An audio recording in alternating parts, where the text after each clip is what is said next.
Good morning to all. I am Dr. Bhaskar, Head and Professor, Department of Mathematics, Vidyavardhana College of Engineering, Mysore. And I would like to deal a very interesting and very important topic called number theory. Why it is very important? It is important for every engineering domain, since nowadays nobody worried about the continuous, everybody worried about the discrete. Once I discrete, it is going to be the game played by the number theory. What are the basic prerequisites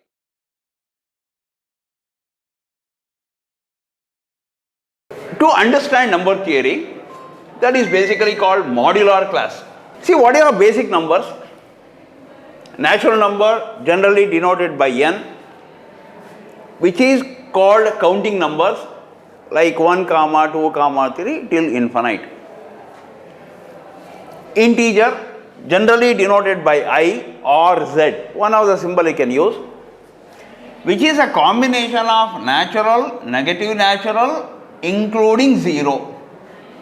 So another way of defining a natural integer is 0 plus or minus 1 plus or minus 2 etc. Or the other way of calling, start from minus infinity, run minus 3, minus 2, minus 1, 0, 1, 2, 3, go till infinity.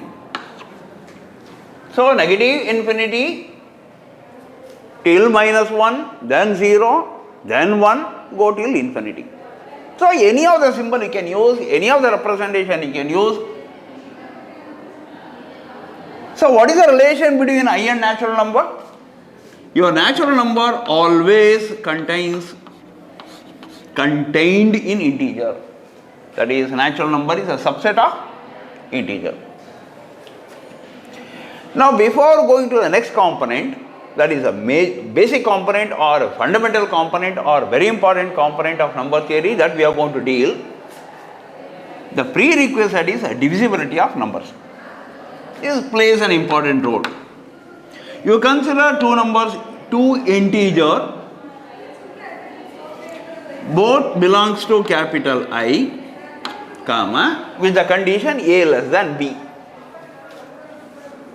A is a smaller number, B is a bigger number. If you can write B as k times A, where k is again a component of integer, then we say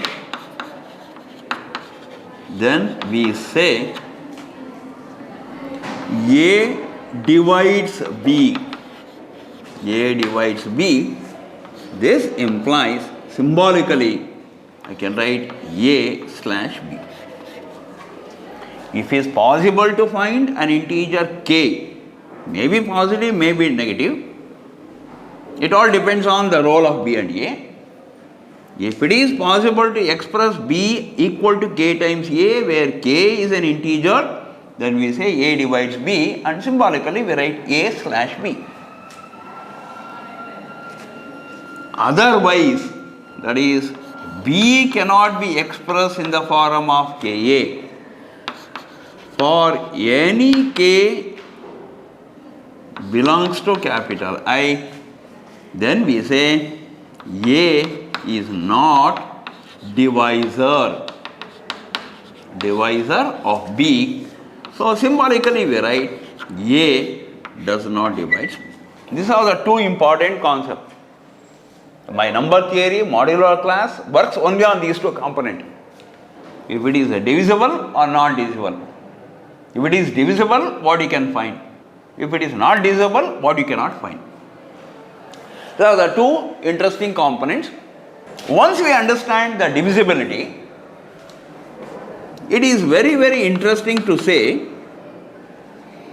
every number, I can say, every number that is capital I, every integer is divisible by 1. It's called trivial divisor. Trivial divisor. Always always 1 divides every integer. That is, I can say 1 always divides A, where A is going to be a component of Z or component of I. That's a different symbol. What is the another divisor you can expect? Similarly, every integer non-zero, very specific here. When I calling second statement, I should be very careful. Every integer strictly non-zero has self-divisor. That means A divides A provided A not equal to 0. And it is for all A belongs to either I or Z. Different symbol. So now in future I like to use the symbol capital I rather than Z. Say once I say divisibility, take two numbers, two integers, and recognize which is smaller, which is bigger. If it is possible to express a bigger as a product of the smaller with some scalar component k, where k is an integer, then we say A divides B, or symbolically A slash B. And this is very, very interesting. Every number of integer is divisible by 1 always, and it is a trivial divisor. Every integer, one more condition, but it has a very specific condition. Every integer non-zero, it is a special condition, have self-divisor. That is, A divides A provided A not equal to 0 for all A belongs to I, where integer, another symbol for integer is Z. Now the next question is, what is the beauty of these two divisors and other divisors? Now I go with second component. Now we have composite and prime numbers. Composite and prime numbers. Composite and prime numbers. An integer C is called a composite number, is called composite number if C has more than two divisors. More than two divisors. C is very important, more than two, because you take any integer, we have two trivial divisors, one is a 1 and another is number itself, provided number is not equal to 0, second condition. And if you want to call a composite number other than the 1 and the number itself, you should have few more divisors. It is called composite number. Example I can show. See, example, you consider 10. For the number 10, the divisors. We are only worried about the positive divisor, because once I know the positive divisor, I can transfer to a negative divisor by calling a negative sign. So we are targeting only positive divisor. The divisors are, it is 1, it is 2, it is 5, it is 10, where 1 and 10 are trivial divisors. These are all trivial divisors. Other than the trivial divisors, we have two more divisors here. That's what he says. If C has more than two divisors, totally there are 4 divisors. Out of 4 divisors are 2 trivial divisors. Other than 2 trivial divisors, we have 2 more non-trivial divisors. Then we call it as a composite number. And what is prime number? Why we write the symbol C here? Because we are representing composite number and starting component letter of the composite number C. So symbolically I should make my mind to understand what exactly I am writing. So if I say composite number, I usually use a symbol C. When I say the prime number, I will use another symbol small p. An integer, all we are dealing only with integers. An integer small p is called a prime number. Is called a prime number if p has exactly two divisors. Exactly two divisors. Here more than two divisors. In the case of composite, we have more than two divisors. In the case of prime number, we have exactly two divisors. What are the two divisors? The number 1 and itself. That's the two conditions we call special divisors. I can show you an example. You consider small p equal to, say, 7. What are the divisors? Divisors of 7 or it is 1 and 7 itself. Only we have two divisors, two trivial divisors, number 1 and the number itself. Therefore, we call it as a prime number. If it is composite number, other than two typical divisors, I should have more number of divisors. And very interesting component again here.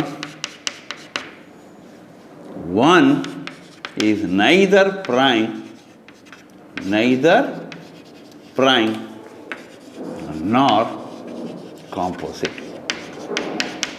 1 is neither prime nor composite. You never call 1 as a prime number or never call it as a composite number. 1 is basically an integer. There is a reason why we call it neither prime nor composite. The 1 never satisfies any of the condition what we call for prime number and composite number. Contradictorily we can prove 1 is neither prime nor composite.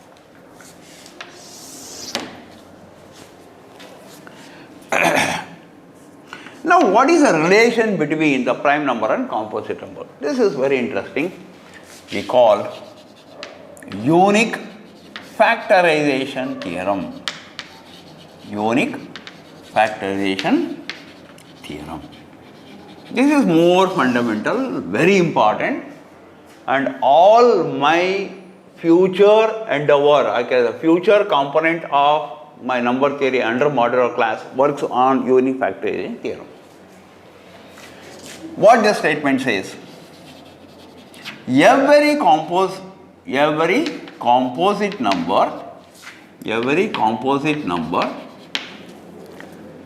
can be expressed as factors of prime numbers. Factors of prime numbers with positive integral index. Positive integral index means power.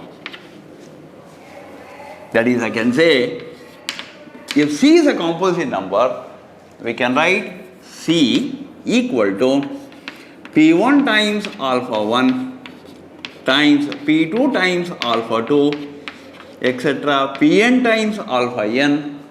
What is P1 to Pn? P1 x Pn or prime numbers. And what is alpha 1 to alpha n, which are all index, that is called power. Alpha 1 etc. alpha n or positive integral value. I can show an example here. You consider, say, 48. So I can write 48 as I can divide by 2 to get the 24. I can divide by 2 to get the 12. I can divide by 2 to get the answer 6. I can divide by 2 to get the answer 3. See now, we can write 48. How many 2's are there? There are 4 2's. 2 times to 4. And how many 3's are there? Only 1 3. 3 raised to 1. You can try any number of cases. When you have a composite number, this always happens. I can show you one more example.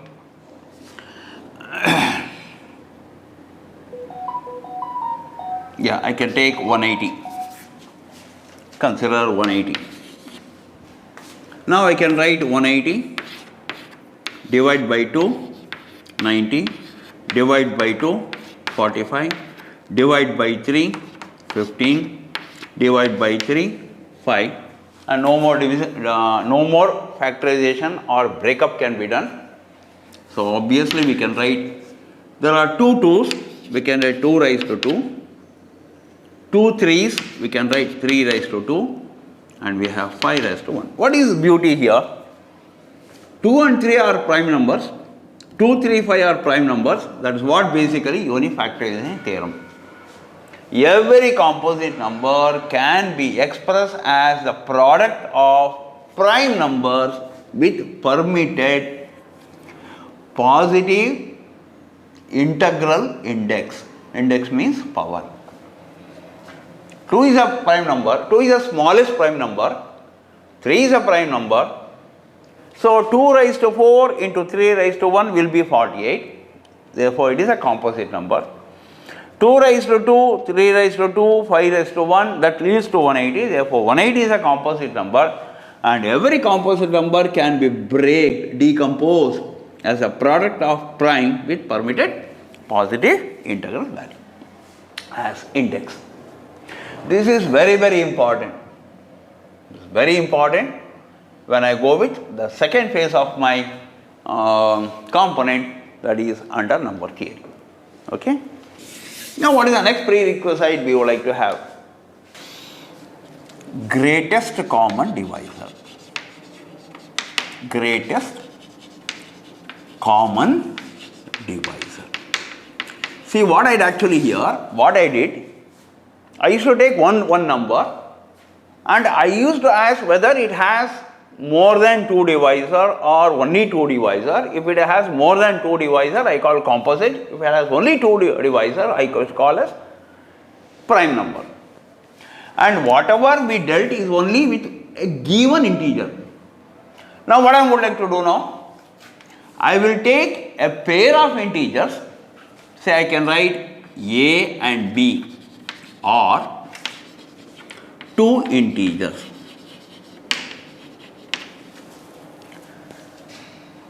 You find divisors of A. You find divisors of A. I can call it is D1, D2, etc. You consider divisors of B. I can call here some other symbol, E1, etc. E1, E2, so on and so forth. These are all the divisors of A, these are all divisors of B. See, you move a reverse direction, you can understand. Take the divisors of the given 2 number, find the common divisors of the numbers A and B, take the biggest one. So here, what is the next step? We take common divisor. We take common divisors of A and B. Once you have the common divisors, I am going to get some component here. Take the divisor, pull the common, extract the common, segregate common, from out of the common take the biggest one. Biggest common divisor. Biggest common divisor of A and B. This is basically we call GCD. greatest common divisor. GCD means greatest common divisor. Generally, the GCD will be defined for two set of integers, and always we use a symbol small g. GCD of a given pair of integers, always we write small g. Some other uses D, some other uses C. Now here I would like to use a G, because the starting letter component of the greatest common divisor is going to be G. So my symbol and my nomenclature should match. For that reason I would like to take G as my GCD. Now what are the properties of GCD? The properties of GCD, before that I can go with an example. Example, I want to find the GCD of 42 and 56. I want to find the GCD of 42 and 56. Now you consider the divisors. What is the procedure? Get the divisors of each number, then take the common among them, then take the biggest one. So it's a 3-level component. Now I can write here the divisors of 42. What are the divisors of 42? 1, 2, 3, 6, 21 and 42. What is the divisors of 56? The divisors of 56 is 1, 2, 4, 8, yeah, like this, and ultimately I can write 56. Few more divisors are there, but I am not interested. How? You can write a few more divisors. Now out of these two, take the biggest one. Take the common one. What is the common one now? You can write the other divisors. Other divisors are going to be 128. The common divisor, alright, CD, the common divisor is 1. 1 is a common divisor. 2 is a common divisor. And no more common divisors are there. Get the divisor, get the common divisor, get the biggest common divisor. Yeah, maybe 14 is possible here. 42 by 14, I'll check it. Yeah, even I can call here 14. 14 is a common divisor. Out of these common divisor, the biggest is going to be 14. I can write GCD is going to be 14. It's a prerequisite when I want to go for the next level of what? My number theory. What is greatest common divisor? To define greatest common divisor, I should have two integers a and b. Get the divisor of the first integer, get all the divisors of integer 2, then among that you take the common value. From the common value, take the biggest value, and that is going to be my GCD. Generally, we write symbol G. So the GCD of 42, 56 is going to be 14. That is G. Very important. This is very important tool, and you should understand how to extract the GCD. To understand how to extract the GCD, I should understand how to extract the divisor. Once you extract the divisor, take the common, take the biggest, that is going to be ultimate work.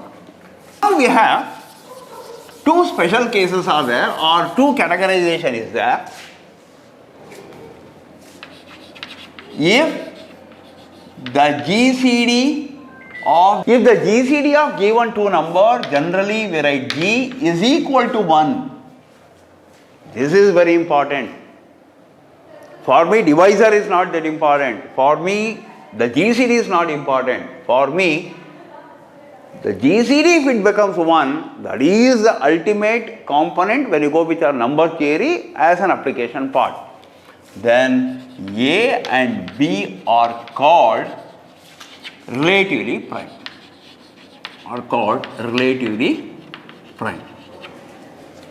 Example, you take A equal to 7 and you take B equal to 13. What are the divisors of A? The divisors of A, 1 and 7. What is the divisors of B? It is 1 and 13. D means a divisor. Divisor of 7 is 1 comma 7. Divisor of 13 is 1 comma 13. Among these two, the biggest, that is common divisor, is going to be 1, and that itself biggest. And biggest will be equal to 1. That is going to be my GCD. That is. Therefore, the GCD of 7 comma 13 is equal to 1. This implies 7 and 13 are relatively prime. Very, very important. Relatively prime is very, very important. We call it relatively prime. Now we have very interesting component. You take any two integer a comma b, both are going to be integer. We have only two possible cases. The GCD of, I can write like this. You evaluate GCD of a comma b, that is equal to g. Now we have two cases. If g not equal to 1, not relatively prime. Not relatively, I can write here, not relatively prime. If g equal to 1, then we call relatively prime. So this is basically categorization. Take any two integers, get the GCD, what I did actually GCD, get the divisors, get the divisor, get the common, take the biggest one, call it as a G. Now we have the role of G is very important.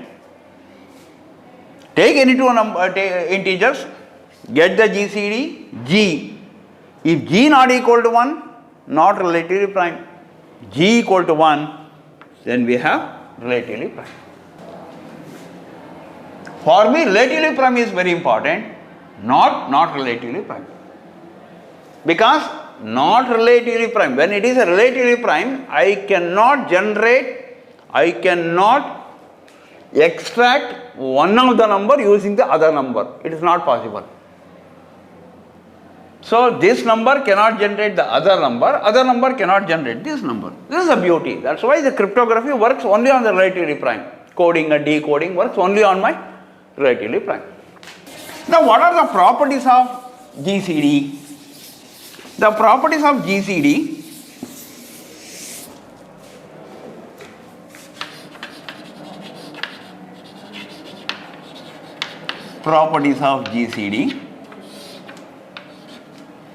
G equal to GCD of a comma b.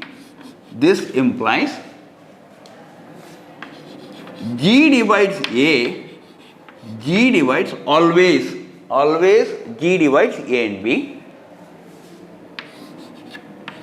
If C divides A, comma, C divides B, then C is only common divisor, but it is not the greatest. So this implies C should divide G, because G is the biggest one. Every common divisor, what this says, every common divisor of A and B necessarily divides the GCD. That is, every common divisor of A and B divides GCD. Divides GCD. This is a very interesting property. You cannot find any other divisor bigger than G which is a common between A and B. If you find any common divisor of A and B and G is the GCD, then the common divisor necessarily should divide the GCD. This is a very important property. Consider A and B, where B equal to K times A. Then the GCD of A comma B will be equal to smaller number A, where one of the number can be expressed as a product of other number. That is another way of calling, if A divides B, B equal to K into A, then the GCD of A comma B is going to be smaller among A and B, that is A. One more property. A and B are primes. A and B are primes. Then the GCD of A comma B should be equal to 1. That is, every pair of prime numbers are relatively prime. This implies every pair of prime numbers are relatively prime. Now next question is, sir, is this the procedure of finding GCD? What is the procedure of finding GCD? I will go here. The procedure of going to GCD, the technique of finding the GCD, to find GCD of A and B. What is, by definition, classical approach? By the definition, how to find the GCD? The step number 1, divisors of A and B.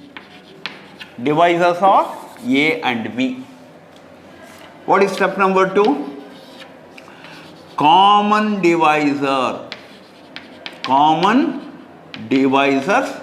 of A and B. Common divisor. What is step number 3? The biggest common among the common divisor of A and B. This is a usual procedure. This is by definition. Whether this is feasible, if the numbers are too large, if the given pair of numbers are too big, this is very tedious. If the numbers are very small, I can follow the definition approach of finding GCD. If the numbers are too large, too big, then this procedure, it never fails. I can find the GCD, but it takes laborious time. It is a very laborious process to reduce or to minimize the time parameter to evaluate the GCD when the given numbers are too big. We are going to call a very beautiful concept called Euclidean algorithm. Euclidean algorithm.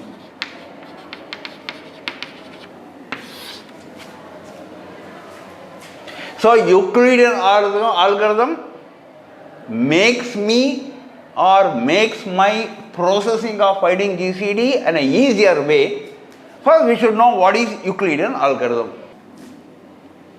Let A and B are two integers, and again I told you we are very particular regarding positive, and the same thing can be extended for negative also.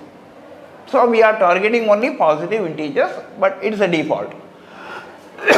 A and B are two integers with the condition A is less than B. A is a smaller number and B is a bigger number. We have two cases now. Case number 1. We can write B as K times A. Case number 2. We cannot write B as K times A. We can write B equal to K into A, or B is not equal to K into A. If B equal to K into A, this implies what? A divides B, and I can write B as a product of A. If B is not equal to K into A, then A does not divide B. Once A does not divide B, immediately I can think of remainder. So when A does not divide B does not divide A does not divide B, or B is not equal to K into A, we can immediately write my B equal to K into A plus extra component R. Because of this extra component R, A cannot divide B. Because of this extra component, A cannot divide B. So, when you want to express B using A, take some number, multiplied A and call that extra component R. And what is the condition of R? With the condition is 0 less than or equal to or strictly less than A. And what is your R? What is your A? What is your K? What is B? Again, carefully see now, Euclidean algorithm. Again, I am coming back. I am going to make one loop now. I define GCD. Procedure of GCD is, classical procedure is, get the divisors of A and B, get the common divisor of A and B, take the biggest one. This procedure is easily you can handle if the numbers are too small, if the number is too big. This is very tedious process of finding GCD. Then what I am supposed to do? I should find some technique of evaluating GCD of given two numbers. When given two numbers, we have two possible cases. When B equal to K into A, B not equal to K into A. In this case, nothing is required. We can write GCD of A comma B is a smaller number A. When B does not divide Ka, that is, when B is not equal to K into A does not divide B, then I can express the bigger number using three components. One is K, one is A, one is R. Now, what is the nomenclature I can call? I would like to come back here. So, if you consider B equal to K times A into R with the condition 0 less than or equal to, very, very important condition this is. If you have A less than B with the condition, I can write B equal to K into A plus R. The condition on R is 0 less than or equal to R less than A. So we have four components are there, four elements are there. One is B, one is K, one is A, one is R. Where B and A already given, K and R you evaluated. Now what do you call for the B? B is called dividend. The number you want to divide. And what is A is called divisor. The number using which you want to divide. And what is K is called quotient. And what is R is called remainder. So, for a given number B with another number smaller number A, if it is possible to express bigger as a product of smaller with an extra component called remainder, that is called division algorithm. This implies division algorithm. From division algorithm, I can go to Euclidean algorithm. What is division algorithm? Division algorithm is, I can write B as A into Q plus R,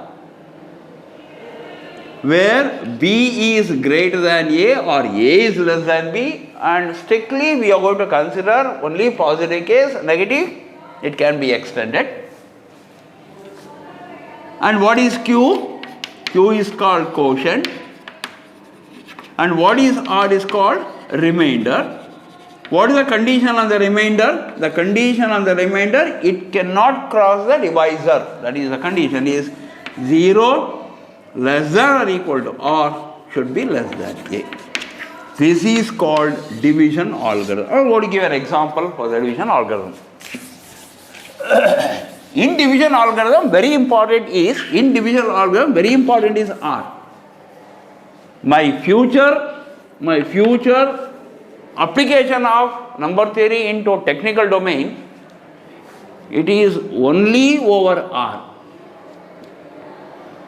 When A does not divide B, when A is smaller than B, A is not dividing B, then every B can be expressed as A times Q plus R, where Q is called quotient, R is remainder.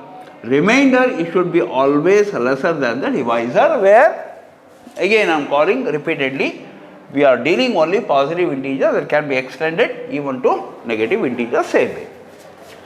Now my question is, can I go with an example? Yes, definitely we try an example. You consider A equal to say 28 and B, I consider B equal to 28 and consider A equal to 3. Now sure, clearly A does not divide B. 3 cannot divide 28. Then immediately my division algorithm comes into picture. I can write 28 as 3 times 9 plus 1. Where this is B, this is A, this is Q, this is R. B equal to A into Q plus R, where A is a divisor, B is a dividend, Q is a quotient, R is a remainder. The condition on the remainder should be always lesser than the divisor, and preferably it should be positive value. See, what is B? 28. What is A? 3. What is Q? 9. What is R? 1. So once there is an R, when R is not equal to 0, when there is some non-zero value of R, clearly 7 or 3 cannot divide 28. When the remainder becomes 0, A divides B. When the remainder is not equal to 0, A cannot divide B. This is a division algorithm. Now using division algorithm, I can find the GCD when the magnitude of the given numbers are too large. I can find the GCD using division algorithm called Euclidean algorithm. Euclidean algorithm is finding GCD using division algorithm, that's all. Using division algorithm, we are going to find GCD of given two bigger number, and that process of evaluating the GCD using division algorithm is called Euclidean algorithm. I'll show you.